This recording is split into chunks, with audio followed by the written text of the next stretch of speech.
All right, well, welcome everybody and everybody listening online. So today we're going to talk about the two witnesses. So let's pray first. Dear Heavenly Father, we come to you in Jesus' name, and we ask you to speak to us today and show us things about what you're doing and what you want us to learn from the Word. And I ask you to give me wisdom and guidance on what to say.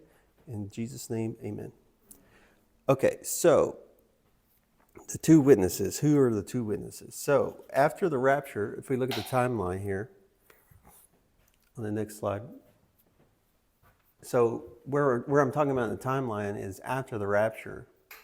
So we don't know exactly when after the rapture, but sometime shortly after the rapture, these two witnesses are going to show up.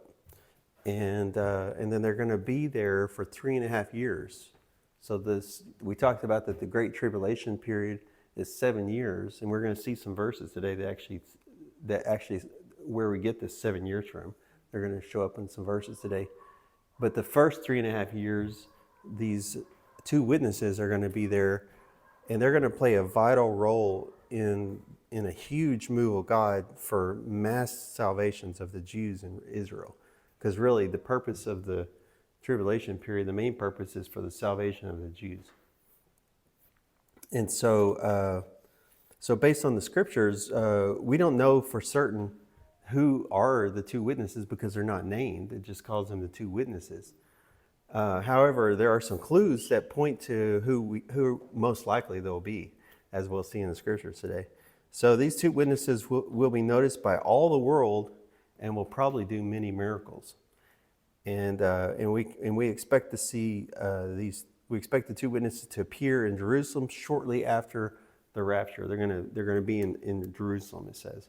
So let's look at some scriptures to see what the Bible says about the two witnesses. And it's mostly talked about in chapter 11 of Revelation, and that's like mostly what chapter 11 is about. These two witnesses.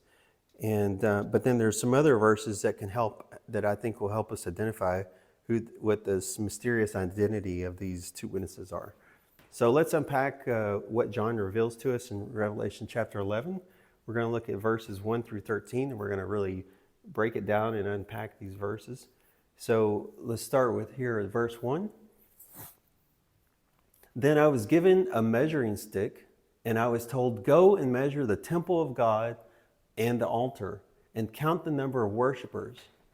But do not measure the outer courtyard, for it has been turned over to the nations. They will trample the holy city for 42 months, and I will give power to my two witnesses, and they will be clothed in burlap and will prophesy during those 1,260 days." So, in the Jewish calendar system, they put 30 days per month and 360 days per year. That's how they did their calendar. So sometimes when you see times mentioned in the Old Testament, well, I guess I don't know if it's in the New Testament too, but for sure in the Old Testament, if you see something about years or months or something like that, you have to do a conversion. That's why sometimes it gets confusing about dates and stuff. But if we do the conversion here, so 42 months is that's mentioned here, that would be equal to 3.5 years. But also, if you take 1260 and divide it by 30, and that or 360, if you do that, divide by 360, that'll give you 3.5 years. So both of those are saying 3.5 years, basically. So notice that Revelation 11 begins with John telling to measure the temple of God. So here John is talking about the third temple, probably on the Temple Mount in Jerusalem, because this is written in about 90 something AD, and in 70 AD the second temple was destroyed by the Romans. So this is written after the second temple was destroyed. So this vision he had of the future, we know it's in the future because it's in Revelation, and it's what's going to happen in the future. So when he talks about the temple of God, he's obviously talking about the third temple, which has not been built yet. So let's go to the next slide, Ross. So this is a picture, a 3D model picture, not an actual picture, of course, of what the second temple would have looked like on the Temple Mount. And you can see, this huge Temple Mount, and there's different borders, like fences inside. So this would have been like the outer courtyard, this giant area. And then there's other courtyards, and then there's the inner part, and then in the side there would be the Holy of Holies. Okay, so in the time of the Second Temple, which was expanded, the Temple Mount was expanded, the size of it, by Herod, close to the time when Jesus was on the earth doing his earthly ministry. And the outer courtyard was for the Gentiles. And so in the Temple Mount, the size of this, it says in the Bible, is 500 cubits by 500 cubits, which is about 300 meters by 300 meters. And go to the next slide, Ross. I think I have a picture. Next slide. Yeah, so this is like an actual photograph of what it looks like today, the Temple Mount. You see this border here, because it's like a big flat level surface. They've just leveled it with building it up with stones. And so, as you may know, go back one slide, Ross. As you may know, this is another 3D model rendering of what it would look like at the time that they built these Muslim structures here. So, in about 691, they built the Dome of the Rock over the foundation stone, which is where the Holy of Holies was. And then they built this mosque here sometime in the 8th century. It's called the Al-Aqsa Mosque. And so during that period of time, I guess around the 7th and 8th century, the Muslims had taken over Jerusalem, and then they built their stuff here, so it's still there to this day. And so there's a lot of speculation. So whenever I was reading about this before, I was thinking, well, how is the third temple going to be there? How are they going to get rid of this Dome of the Rock without that being a big controversy, to put the third temple where it's supposed to be? Because it's this Dome of the Rock is right over the foundation stone. And we're going to talk about what I mean by the foundation stone. But the foundation stone is where the Holy of Holies was put. And that's where it was. And so it's a significant location. It's not just a random location on this giant square. And so, but what's most likely to happen, I think, from things I've read and stuff, and just thinking about it, is that most likely the third temple will probably be built on this side over here, which actually, I don't think this model is like quite right, but it'll be kind of more aligned with this east gate. And I think I have a picture of it you can see here.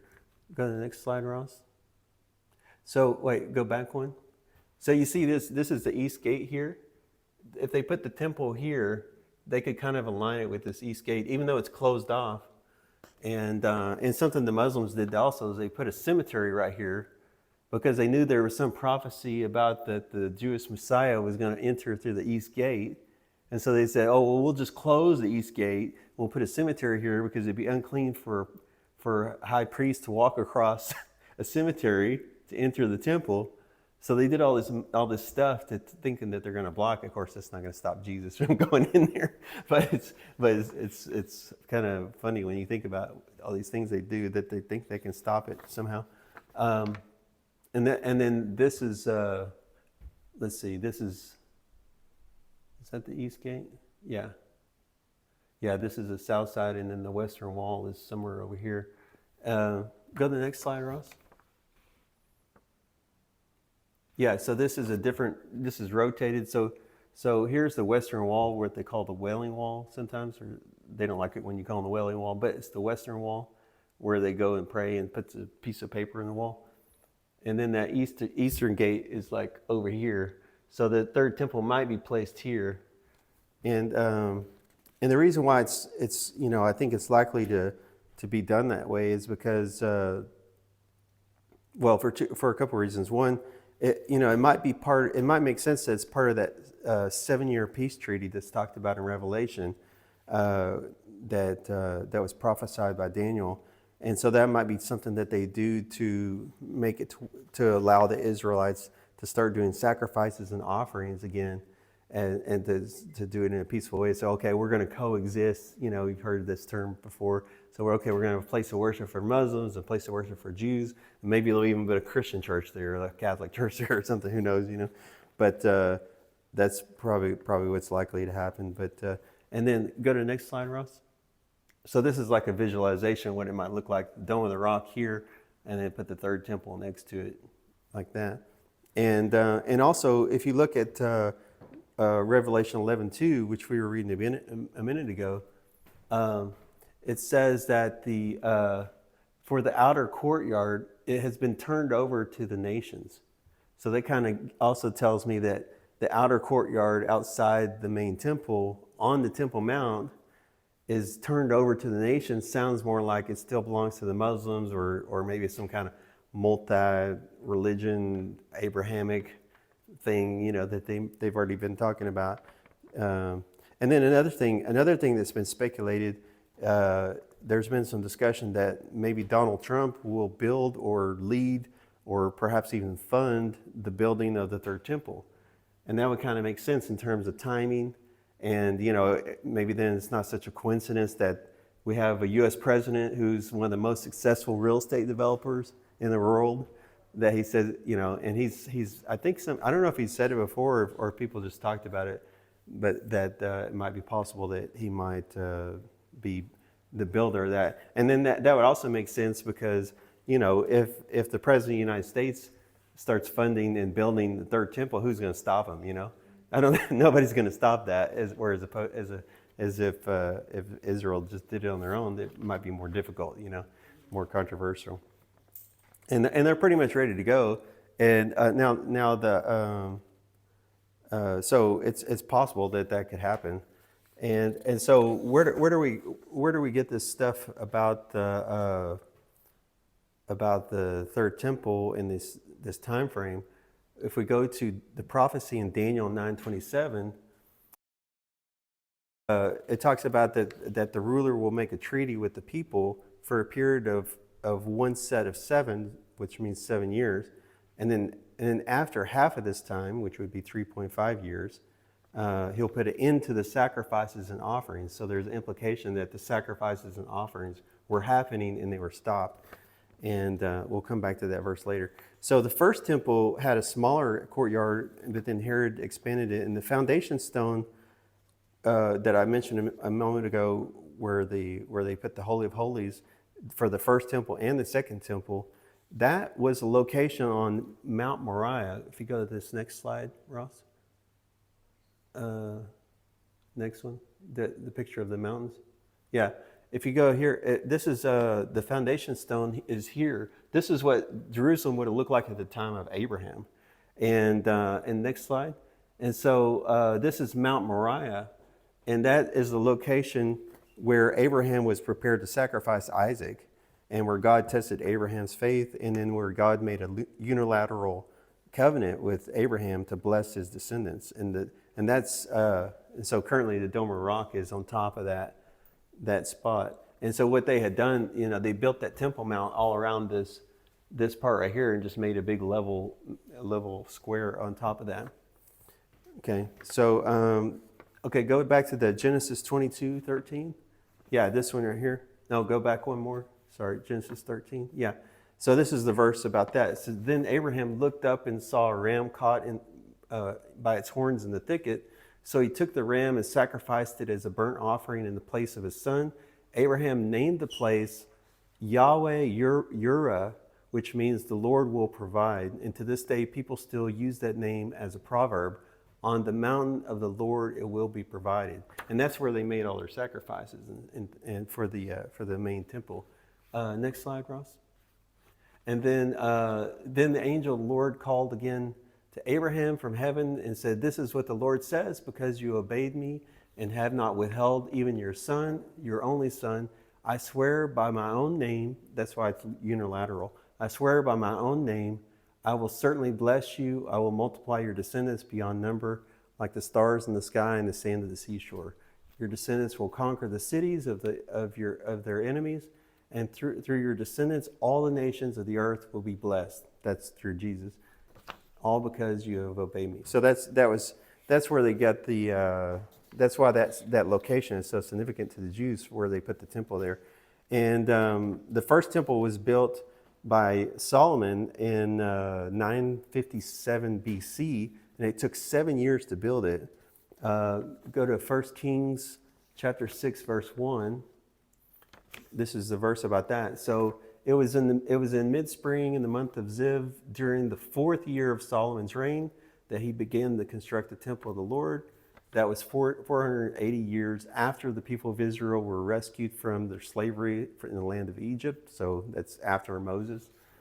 And then in 1 Kings 6, verse 38, we see the entire building was completed in every detail by mid-autumn in the month of Bul during the 11th year of his reign. So it took 7 years to build the temple. But, with modern construction, they could probably build the temple much faster. And they already have the blueprints for it. And I've heard they've even started cutting the stones for it. So they're like already getting ready. And they already have all the instruments, all the instrumentation, like all the artifacts and the gold stuff, all the stuff that goes inside the temple is already ready to go. And the priest clothes, all that stuff's ready to go. So they just need to build the building and they're ready to hit the ground running. And they got the red bulls to sacrifice. No, red heifers, not red bulls. Sorry, I was thinking about the drink. They got the red heifers. They're ready to sacrifice, and so they're ready to go. And I can just imagine that would be a really big legacy thing for Donald Trump to do, to build the third temple, like King Cyrus helped build the second temple back a long time ago. So who knows? Maybe we'll see that happen, But we know that at some point, the third temple needs to be there during the Great Tribulation, and probably at the beginning of it, because he talks about measuring the courtyard and seeing who's worshiping there at the time that the witnesses show up. So I don't think so I think the third temple is probably going to be there already at the time the two witnesses show up. So that's probably, like I would say, probably one of the last things that we haven't really seen been done yet before the rapture. I mean, I don't know if the third temple will be built before the rapture or shortly after, but it kind of makes sense to me that they would build it before, and then because it's going to be so much chaos after the rapture, it seems like it would be built before, but we'll see. But if we suddenly see them building the third temple, then we know we're getting close. So that's one of the things to watch for. That's why, you should watch for what's going on in Israel, because that's often an indicator of what's going on, with regard to prophecy and timing. And then the other thing I was going to talk about was the Ark of the Covenant. The Ark of the Covenant was at that location on the foundation stone in the first temple, but actually during the second temple it wasn't there, because when they destroyed the first temple, Jeremiah took the Ark of the Covenant out and hid it inside a tent. And they went and hid it somewhere in a cave before the Babylonians came and destroyed the temple, so that they wouldn't get the Ark of the Covenant. And when you look at there's several places in the Bible where they list off everything that the Babylonians stole when they raided Jerusalem, but the Ark of the Covenant is not listed there. But in the Bible, it doesn't say what happened to the Ark of the Covenant, but there's a book that's a Jewish historical book. It's called the Maccabees, Book of Maccabees. Maybe you've heard of it. So it's not part of the Bible, but it is a reliable Jewish historical text that tells us. And so here in the Book of Maccabees, it says, it was also in the writing that the prophet, this is talking about Jeremiah, having received an oracle, ordered that the tent and the ark, the tent is what they used to conceal it, should follow with him, and that he went out to the mountain where Moses had gone up and had seen the inheritance of God. Jeremiah came and found the cave dwelling, and he brought there the tent and the ark and the altar of incense. Then he sealed up the entrance to the cave. Some of those who followed him came up intending to mark the way, but could not find it. Do I have more here, Ross? Next, let's see. Yeah, and then when Jeremiah learned of it, he rebuked them and declared, "The place shall remain unknown until God gathers his people together again and shows his mercy. Then the Lord will disclose these things, and the glory of the Lord and the cloud will appear, as they were shown in the case of Moses, and as Solomon asked that the place be specially consecrated. So according to this account of what Jeremiah said, it's hidden somewhere, and nobody's supposed to know where it is, and God will reveal it when the time is right. Now, if we look at this next slide here, it says, where is this place that Moses, this place that they say that in the book of Maccabees where he took it? Well, Moses went up on Mount Nebo, N-E-B-O, Nebo, I'm not sure how you say that, Mount Nebo from the plains of Moab, and climbed it there, which is across from Jericho, and the Lord showed him the whole land. Next slide, Ross. So this is where it is on the map. So remember, Moses didn't come into Israel. He was not permitted. If you remember the story, this is where the Jordan River is in the Dead Sea. So if you look at where that Mount Nebo is, this is from Google Maps. It's not shown exactly, but it's about 43 kilometers as the bird flies, but it's not a direct route to go there. It could have been 80 to 95 kilometers, the twisty roads and dirt roads to get there. So it seems kind of unlikely to me that Jeremiah, trying to sneak the ark out, would have taken it so far and trying to hide it. That's a long ways to walk, either with the people carrying it or some horse cart, It would have taken them a long time to get there. But maybe they did. But maybe they just said they took it there to throw them off, Because you remember, and then next slide, and see, they would have gone east. So that would have been like from here to here. And then the Babylonians, they were way over here, like 800 kilometers away. And so at first I was looking at that and thinking, well, that doesn't make sense that he would go the same route that they're coming if God told them, to get it out of there, because he might cross paths with them, this giant army that's coming. But actually the army didn't come from the east. They would have come from the north, because that big of an army could not have just trekked across that desert right there. They would have gone around what's called the Fertile Crescent and then come down from the north. So it's possible that he went to the east.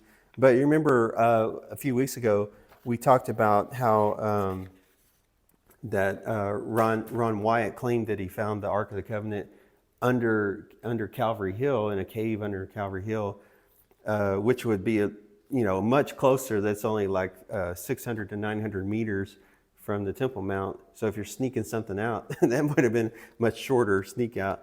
But we don't know. I was just kind of correlating with what we talked about last time, because we don't know for sure. And I think it is true what it says that I don't think the Ark of the Covenant is going to be revealed until the timing's right. But I think it will be probably revealed during the tribulation, because that might be one of the things that also, because I think there's going to be a lot of miracles and things, crazy stuff going on in Jerusalem. That's because we know that there's going to be a huge move of God, and like almost all the Jews are going to become Christians, just like fast, suddenly. And so it's going to be something radical happening. And part of I think one of the most radical things that's going to be happening is these two witnesses. And as we're going to read about these two witnesses. And so now I think, to me, I believe these two witnesses will be at the third temple confronting Jews as they come there to worship and to make sacrifices and things like that. Because if you think about it, that's going to be the most sacred. If they build that third temple and they start doing sacrifice ceremonies there again, there's going to be Jews traveling from all over the world to that location, especially on special holidays. And so it makes sense that those two witnesses are going to be standing there at the third temple and talking to all the Jews that are coming there, because that's those focal points. It's going to be a focal point. And so that's why I think and also it makes sense too, because why, when we look at that, go to the next slide, Ross. I think go next. Yeah. So when you look at this verse, chapter 11, it doesn't really have a smooth transition when it starts talking about the two witnesses, but it starts off talking about the temple. It says, measure the temple, and then my two witnesses are going to be there. So it's like, it doesn't say exactly that they're going to be at the temple, but why else would it all be in the same paragraph here, So it seems like to me that they're going to be at the temple, and but it's not crystal clear. I'm a bit doing a little bit of speculation there, but to me it makes sense. And then looks now I think I have this verse in Daniel. This is a verse in Daniel I was trying to show you. So this is one of the main prophetic verses about the end times, and Jesus even talks about the prophecy of Daniel. This is, if you ever want to read it, read Daniel chapter 9. At the end of chapter 9, it's really some of the key verses about the timeline of it. Even Daniel even predicted down to the exact day when Jesus would walk into Jerusalem and rode in on the colt, like the number of days exactly. He said at this number of days, and that's exactly the day that Jesus rode in. So it's pretty incredible. His prophecies were really spot on. So let's read Daniel chapter 9, verse 27. It says, the ruler, here is talking about the Antichrist. The ruler will make a treaty with the people for a period of one set of 7, which means 7 years in this context. But after half of this time, so 3.5 years, he will put an end to the sacrifices and offerings. And as a climax to all his terrible deeds, he will set up a sacrilegious object that causes desecration until the fate decreed for this defiler is finally poured out on him. So I don't know if you've ever heard the term the abomination of desolation. Is sometimes you maybe, I don't know if you've ever heard that term, but this is mentioned several times. Here we're going to look at 4 different verses that talk about this particular event that's going to happen during the tribulation, and it happens at the temple. So let's go to the next verse. This is Daniel chapter 11, verse 31. It says, this is talking about the Antichrist again. His army will take over the temple fortress. Okay, so that's the temple. Pollute the sanctuary, put a stop to daily sacrifices, and set up the sacrilegious object that causes desecration. And let's look at the next verse. And this is Jesus referring to Daniel's prophecy in Matthew. He says, the day is coming when you will see that Daniel the prophet spoke about, the sacrilegious object that causes desecration standing in the holy place. It says, pay attention. Then those in Judah must flee to the hills. Because this is at the end of the 3.5 years. And the last 3.5 years of tribulation is when they just start killing Jews like crazy. I mean, they like kill them like most of them. It's like not many of them survive that. And they're just like hunting them. And so, but the first 3.5 years, everything's peaceful and they're able to do their sacrifices and they're able to do all their ceremonies. And then there's a sharp transition where he sets up this whatever it is, it's some kind of object or something that he sets up in the Holy of Holies, and they start worshiping that thing, whatever it is. Next slide, Ross. So in Daniel 12, it says, from the time the daily sacrifice is stopped and the sacrilegious object that causes desecration is set up to be worshipped, there will be 1,290 days. So that's another 3.5 years with a little bit extra, another extra 30 days. So that's the last 3.5 years of the tribulation. So that's where we get this timing. So next slide, Ross. No, that's not it. Okay, let me see. Yeah, this one. So this is where I was going to show the timing here. So we had the one verse told us 1260 days for the period of time that the 2 witnesses are going to be, I think, on the Temple Mount talking and giving their testimony. And then there's going to be 3.5 days, which we haven't talked about yet. And then there's going to be this 1,290 days, which is that period of time we just saw in Daniel chapter 12. If you add all that up, it's 2,553 days. If you divide that by 365 for our number of days per year, that comes exactly to 7 years by our calendar. So interesting, huh? So that's why I always keep saying the Great Tribulation period is 7 years, because it's right there in the Bible. Okay.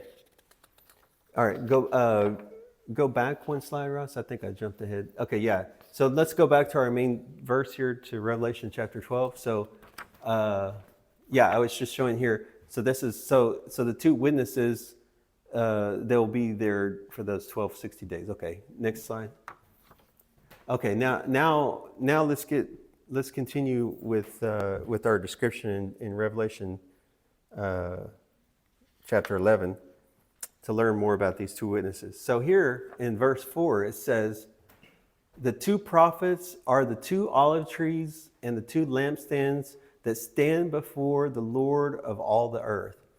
Now, what's interesting about this, and remember this is John writing in about 90 something AD, but the language that he uses here matches very closely what was stated by Zechariah in Zechariah chapter 4.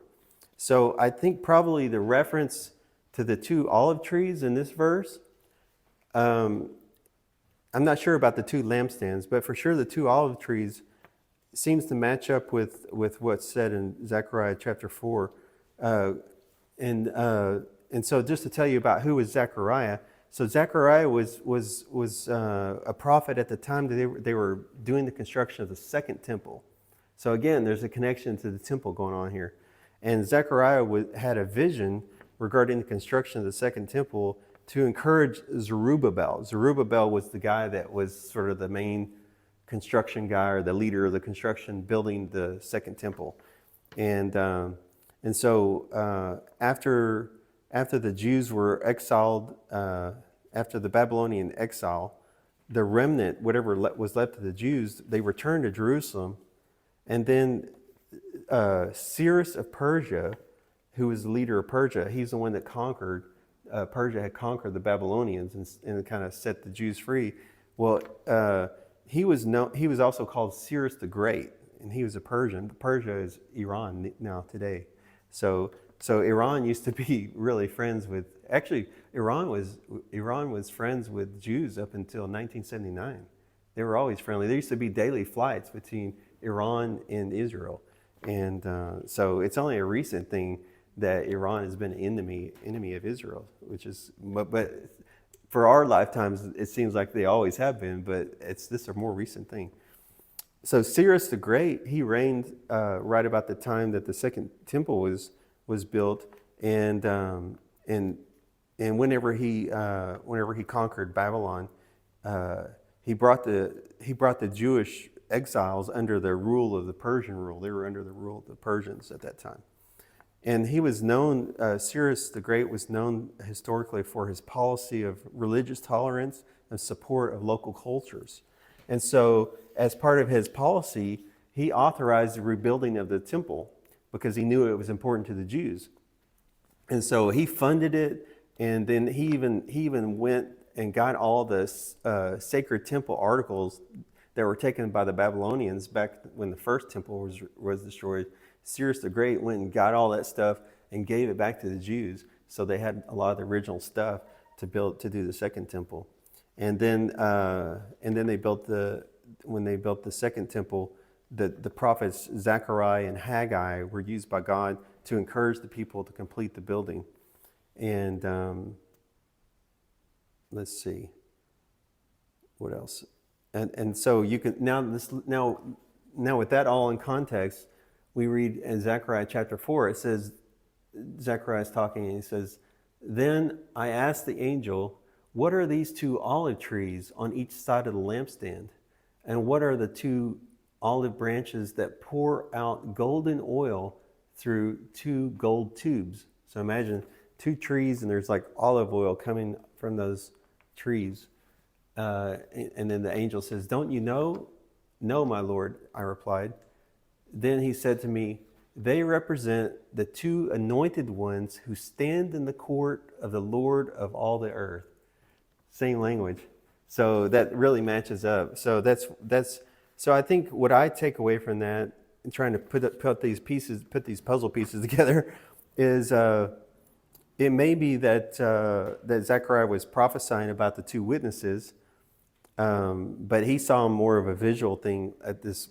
A lot of times in these visions, And even when you have visions, or sometimes when God gives you a word about a person, sometimes He'll give you a visual thing about something. You know, like one time I was doing this prophetic ministry thing with a group, and like an outreach thing, and I was talking to somebody, and God gave me like an image of a monkey, and I didn't know what it meant, but I just said, well, I'm seeing a monkey.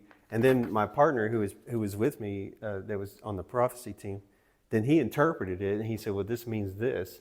And so, that's sometimes the way God communicates, is through these visual representations. So here he's saying, that he saw these two olive trees and what they represent.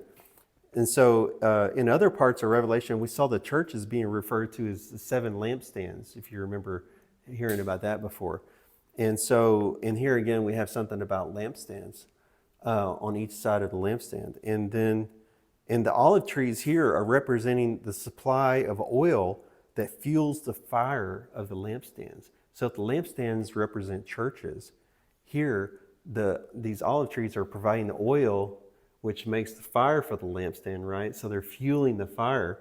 And we know that there's going to be this explosive growth and this fire burning in this move of God that's going to happen when the 2 witnesses come.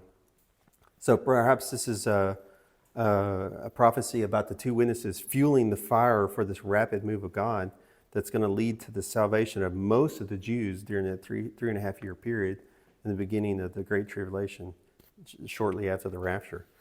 And then, okay, so now we're going to return back to Revelation. So that's kind of what I think verse 4 is about. Let's go back to our verses here in chapter 11, Revelation. Now we're going to go to verse 5, learn more about these 2 witnesses. So these 2 witnesses will be noticed by all the world, and I think they'll probably do many miracles, because they will be given and they'll have great power. So let's read about these powers and what they can do. Chapter 5 says, Revelation 11, verse 5, sorry. If anyone tries to harm them, it's talking about the 2 witnesses, fire flashes from their mouths and consumes their enemies. This is how anyone who tries to harm them must die. Next slide. So I found this visualization on, somebody did a 3D rendering on, so this might be what it might look like. So someone comes, you see this guy's got a gun, like a terrorist or something, and so they're going to try to stop them, because they're going to be, nobody's going to be able to stop them though. Anybody that comes against them, they just burn them up with fire. And so they're pretty powerful. like some dragons or something, But so that's kind of cool. And next slide. They have power to shut the sky so that no rain will fall for as long as they prophesy. And they have the power to turn the rivers and oceans into blood, and to strike the earth with every kind of plague as often as they wish. So we see from these verses that these 2 witnesses are very powerful, and that no one can harm them. And so I think they're going to be up there talking to the Jews, giving their testimony about Jesus, and people are going to try to stop them, but nobody can stop them, and they can't make them go away. They're going to be like unstoppable. So it's going to be a real nuisance for the people that don't like them. Imagine that. So that's some powerful street preaching right there. Okay. And now these actions that we just saw described in verses 5 and 6, does that sound familiar to you? So who was the prophet that used fire to destroy his enemies? Elijah, right? So let's look at 2 Kings chapter 1, verse 9 to 12. This is talking about Elijah, his ministry. Then he sent an army. This is the king that was trying to capture Elijah, because he wasn't happy about it for some reason. I don't remember the details. So then he sent an army captain with 50 soldiers to arrest Elijah. They found him sitting on top of a hill. The captain said to him, "Man of God, the king has commanded you to come down with us." But Elijah replied to the captain, "If I am a man of God, let fire come down from heaven and destroy you and your 50 men." Then fire fell from heaven and killed them all. Okay, so that's what Elijah was up to. let's look at the next verse here. So this is continuing. So the king sent another captain with 50 men, so another 50 men. And again, the captain said to him, man of God, the king demands, not commands you, he demands that you come down at once.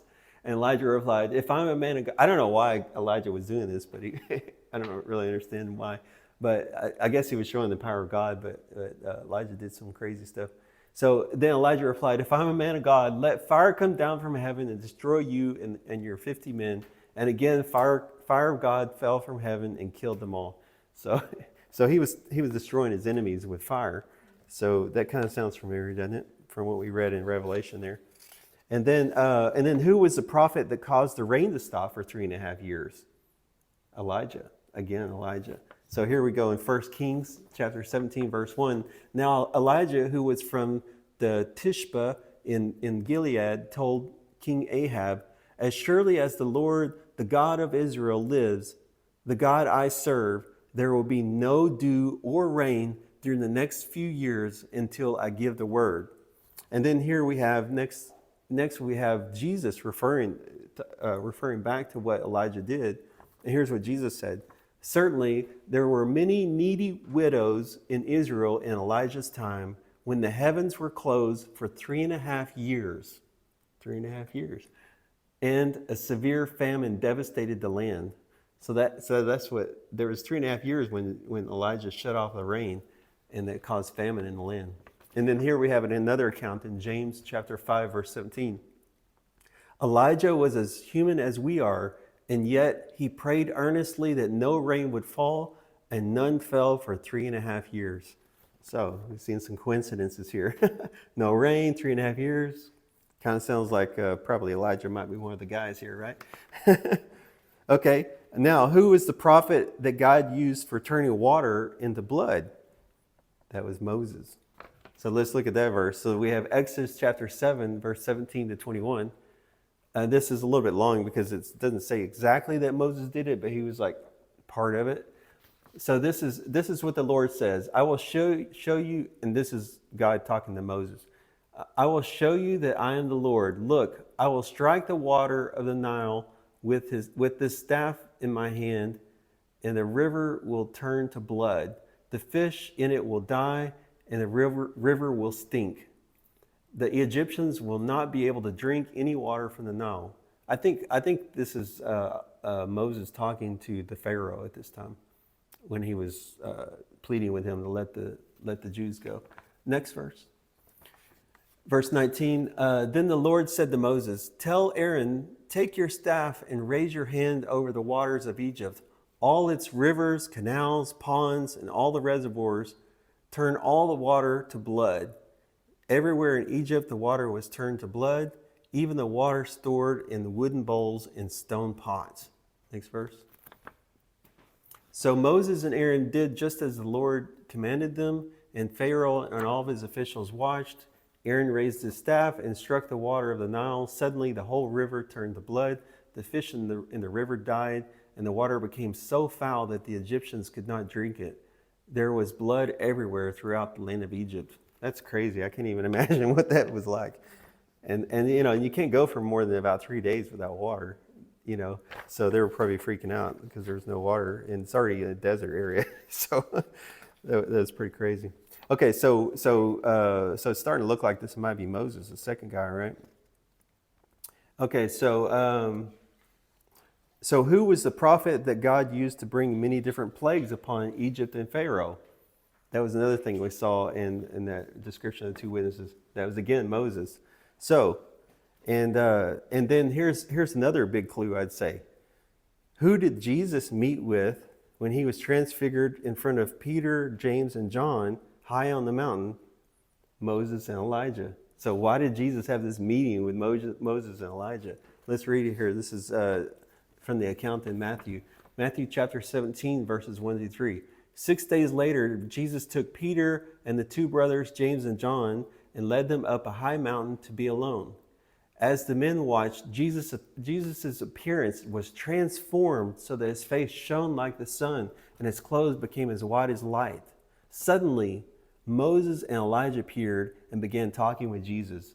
So somehow they're having a meeting here, about maybe I think they were having a meeting about what about him bringing them back, and and then I think also that they were going to have a testimony, because it talks about the two witnesses, they're witnesses, and they're giving a testimony. So I think they're going to give a testimony that we met with Jesus, we talked to him, we saw him, this is our testimony, and that's probably one of the reasons why. So based on all this, I think it's Moses and Elijah. Is it? I don't know. It doesn't say, but it looks like it, right? The clues indicate that. And so Moses is really important to Jews, probably one of the most important. He represents the law, and he wrote the most important books of the Torah, the first 5 books of the Torah, which are the most important for the Jews. So if Moses comes back and starts talking to the Jews, they're going to listen. He's like fully respected by the Jews. So, and then here's another interesting tidbit that's in the Bible. It's really interesting that God buried Moses when he died, and no one knows where. Let's look at that verse in Deuteronomy chapter 34, verses 5 and 6. So Moses, the servant of the Lord, died there in the land of Moab. This is before they entered into Israel, into the land of Israel. Just as the Lord had said, the Lord buried him in the valley near Beth Peor in Moab. But to this day, no one knows the exact place. Why is that? It's quite interesting, some interesting stuff going on here with Moses. And check this out. In Jude chapter 9, it's talking about Michael, the archangel. It says, yet Michael the archangel, in contending with the devil, when he disputed about the body of Moses. So Michael, the archangel, was disputing with Satan about the body of Moses. Why? I don't know. Why was Satan so concerned about the body of Moses? And so this verse is another context, but I wanted to bring it up because it mentions that they were disputing about Moses' body. So it's kind of cool. Okay, so I think it's really pointing to Moses, and for some reason, God buried his body in a secret place. Okay. Now, let's look at Elijah. Elijah represents the prophets. So then if you have these two witnesses, one's representing the law, one's representing the prophets. That's basically what the Old Testament is, the law and the prophets. Sometimes they call it that, the law and the prophets. And so it's interesting, and it's also interesting to note that Elijah did not die yet. Elijah has not died. Okay? Elijah was taken up into heaven on a chariot of fire. So let's look at 2 Kings chapter 2, verse 11. And they were walking along. This is talking about Elijah and Elisha. That was the guy he was mentoring. They were walking along and talking, and suddenly a chariot of fire appeared, drawn by horses of fire. It drove between the two men, separating them. And Elijah was carried by a whirlwind into heaven, and so nobody's seen him since. So he didn't technically die. He was taken up into heaven. So that's kind of cool. So, and you remember we read that every person must die once for the first death. So we're going to see when Elijah dies. I think if he's one of the witnesses, then then that's when he's going to die. So let's continue with Revelation chapter 11 to see more about these witnesses. So, picking up at verse 7. When they complete their testimony, the beast, talking about the Antichrist beast, that comes up out of the bottomless pit will declare war against them. He will conquer them and kill them. And their bodies will lie in the main street of Jerusalem, the city that is figuratively called Sodom and Egypt, the city where their Lord was crucified. So, notice here in verse 7, that they are able to complete their testimony. So it's like God is protecting them for this 3.5 years, and nobody can stop them. No enemy can come against them. And they're going to say everything they want to say, and they're going to complete their testimony. And I think this is all part of this huge revival and all these Jews becoming Christians. And so it seems like God's going to protect them and allow them to complete the task of giving their complete testimony. And it also seems that after they complete their testimony, that then at that point, then God allows the beast to kill them, and so, but then, even though the beast kills them, God uses that still as a way to bring people's attention to God, because what the enemy meant to be stopping them or for destruction will be used to further get more attention of the world about what's going on with these two witnesses we're going to see, because God's going to raise them back to life.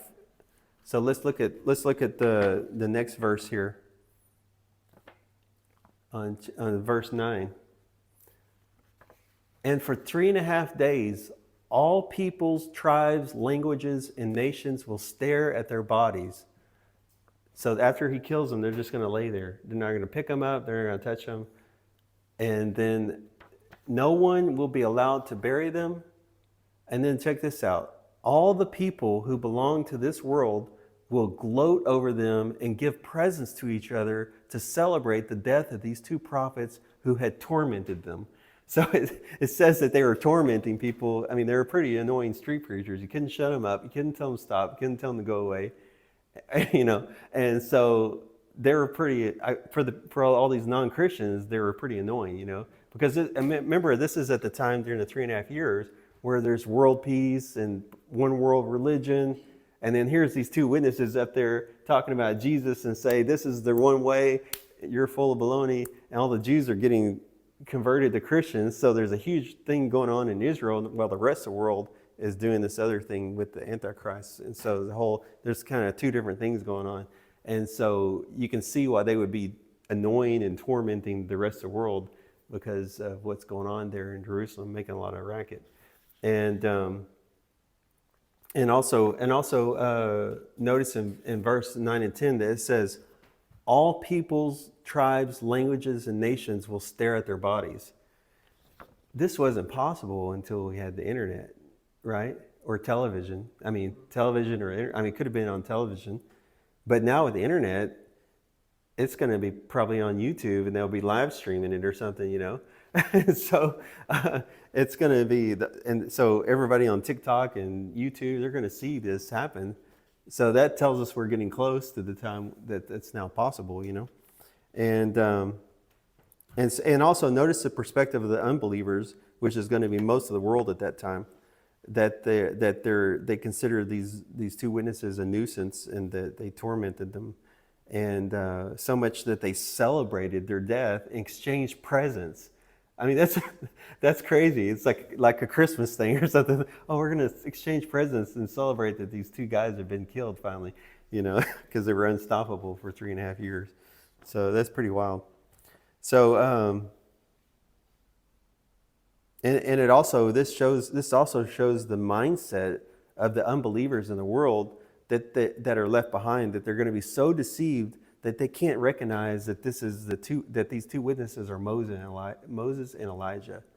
They'll how like sometimes people that are totally against Christianity, like they don't even want to listen to it. It's like, no, I don't want to hear this stuff, And so they won't even turn on that YouTube channel that's live streaming the two witnesses or whatever, or if they'll even allow that on YouTube, maybe they'll even block it or something. But somehow they're going to reach all the Jews, So, okay, so let's continue on in Revelation. Let's find out what happens next to these two witnesses.